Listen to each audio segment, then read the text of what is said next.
What's going on, everybody? My name is Braxophone, and today I want to talk to you about the best weapons in Genshin Impact. Now, I don't necessarily mean the best weapons for every single character all the time, but I do mean the one weapon line that has the most value, in my opinion, of any weapon line in the game, and that is the Favonius weapon line. I guess you could say they're my favorite.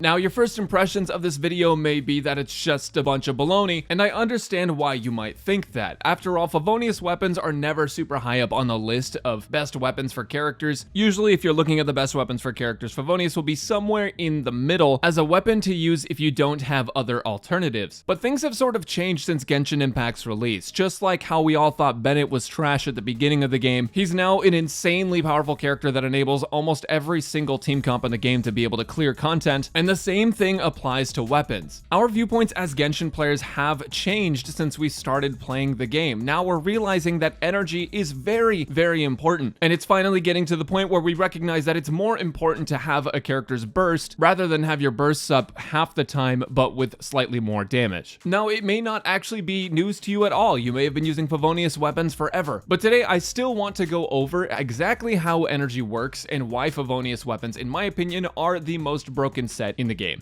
As we've seen more and more energy-hungry characters in Genshin, there's been a lot more use cases for energy recharge. But even more than that, more players are finally becoming okay with the idea of losing big numbers in exchange for more numbers. Now, what do I mean by that? I mean sacrificing a bit of damage for more opportunities to use a character's burst, which actually, in the end, provides higher damage over time. For a long time, Genshin players just wanted to see a bigger number, and some players still do. Just look how many people will click on a video because there's a big number on the thumbnail. There's a difference between having Beto deal 13k per tick of her burst with only one use over 30 seconds, instead of dealing 10 to 11k per tick of her burst, but getting to use it once every 20 seconds when it's off of cooldown. One will look better up front, but having more uses of a character's burst always ends up being better for sustained fight content, assuming you still deal decent damage. And you don't always need to give up damage for burst uptime. In Beto's case, a good way to circumvent the need for energy recharge is by using Fischl, who can generate a ton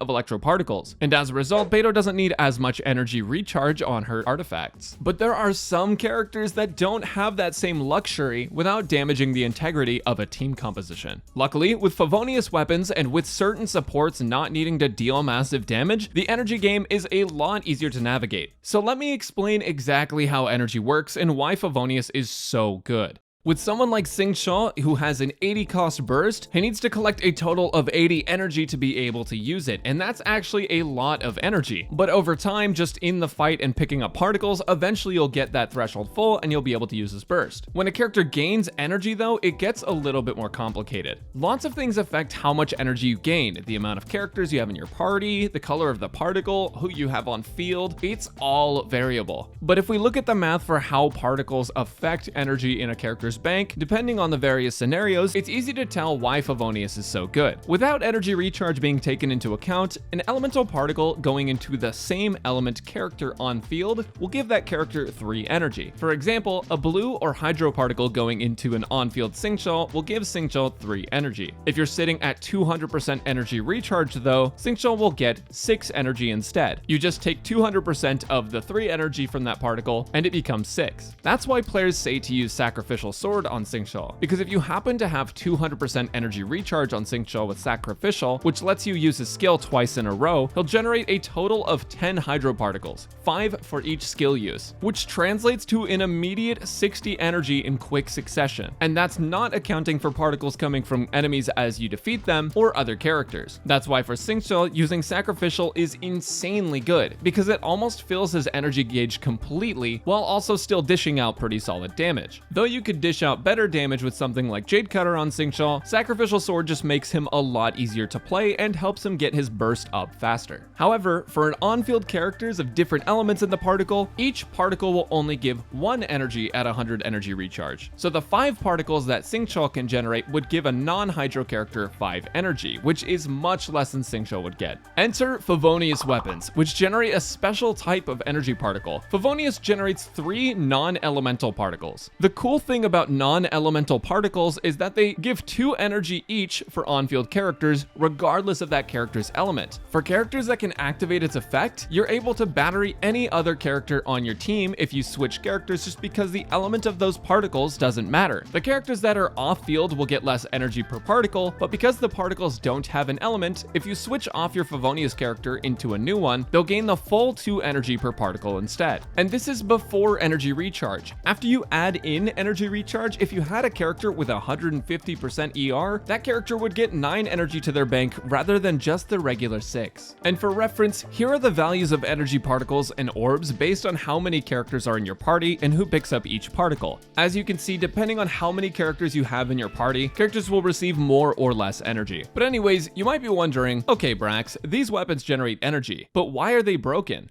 You may not know this about me, but I am a big fan of Yoimiya. Yoimiya can use the Shimenawa set, which gives a huge normal, charged attack, and plunged attack damage bonus after you give up 15 energy out of your bank. But there's a problem with that in Yoimiya, and that's that you basically have to ignore her burst if you want to use it, unless you have the right team setup and can funnel energy properly. If you use her elemental burst first, you are able to keep up the maximum amount of stacks on Thundering Pulse for the entire duration, but then you won't have 15 energy to use for Shimenawa, and therefore you wouldn't be able to get the 50% damage bonus during her attack combo. So it leaves you with a bit of a predicament. However, in this team example I'm about to show you, it will all work out just fine. If you have a team comp of Yoimiya, Xingqiu, Bennett, and Yunjin, you'll be able to use her burst, rotate through her supports, and give them that 10% attack bonus, while also dealing some extra damage with Yoimiya, and then get the maximum damage out of Thundering Pulse and Shimenawa. Xingqiu's sacrificial sword particles will give Yoimiya a total of 6 energy. That is going to be 10 total hydro particles while Yoimiya is off the field, so that totals 6 energy back from 0. Bennett is the same element, so when you rotate over to Bennett, the worst case scenario where you only get 2 particles instead of 3 is going to give Yoimiya a total of 3.6 energy. And then when you rotate to Yunjin, she is not the same element as Yoimiya, but she is holding Favonius Lance, and what that's going to allow you to do is funnel extra white particles into Yoimiya. So after using Yunjin's skill, you're going to swap off Yunjin into Yoimiya, which means that Yoimiya will be on field and able to pick up the 2 geoparticles, and since she's on field, she's going to get 2 energy from that. And on top of that, you get 3 Favonius particles from Yunjin to give Yoimiya a total of 8 energy from Yunjin. Now in total, if you add up the 6 energy from Xingqiu, 3.6 energy from Bennett, and 8 energy from Yunjin, Yoimiya will be left with 17.6 energy by the time you get back to her, and you can activate the Shimenawa set without being capped out on energy. And that's assuming you don't pick up any particles from enemies that drop them when they die. It's also assuming 100% energy recharge on Yoimiya, so no bonuses, and on top of that, a worst case scenario for Bennett and Yunjin. If you had any of these scenarios different, where you got HP particles, where you got 3 particles from Yunjin and Bennett, or had more than 100 energy recharge on Yoimiya, you would actually be able to let Yunjin stay on the field to funnel herself, while still at least getting the 15 energy you need for Shimenawa.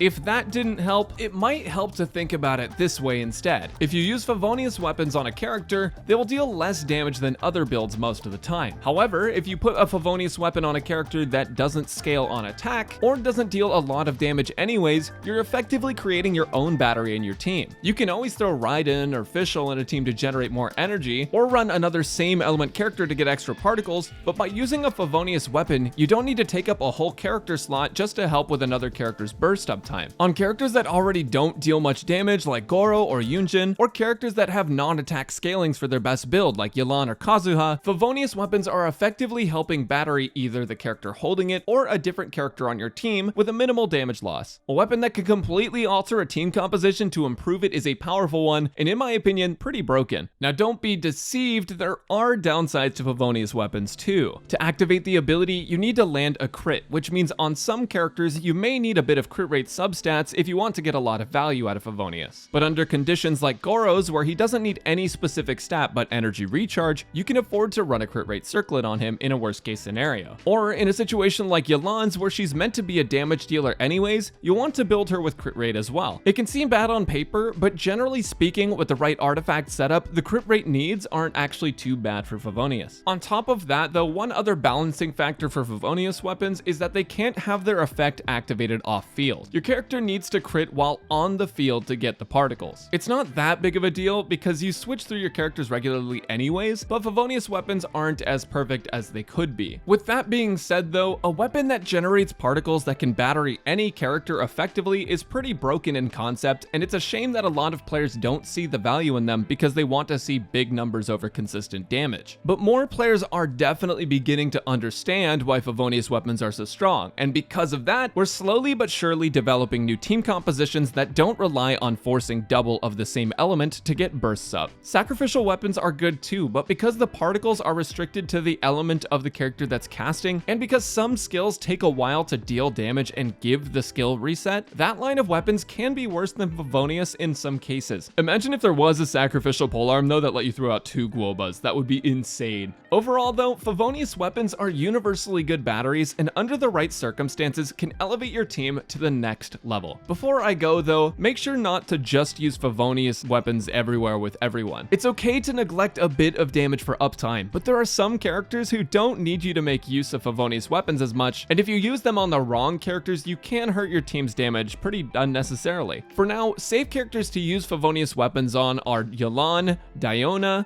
Goro, Kazuha, Zhongli, Yunjin, Shenhe, Toma, Chi-Chi, Kuki, Venti, Jean, and even in some cases, Sarah, Bennett, Xiao, Rosaria, Raiden, Mona, and Sucrose. There are so many characters that can take advantage of Favonius weapons, so if you're struggling a lot with energy, Fav weapons might be worth looking into. Thanks for watching everyone. If you've enjoyed this video, make sure to hit the like button. It lets YouTube know that you like the video and that the video doesn't suck. And if you want to see more content from me, go ahead and hit the subscribe button right below the video. That also really helps me out. Let me know if you use Fav weapons down in the comments below. And in the meantime, if you want to see more content from me, you can also go to the Twitch at twitch.tv/Braxophone, where we play lots of different games, but right now mainly Genshin Impact. I'll catch you next time everyone.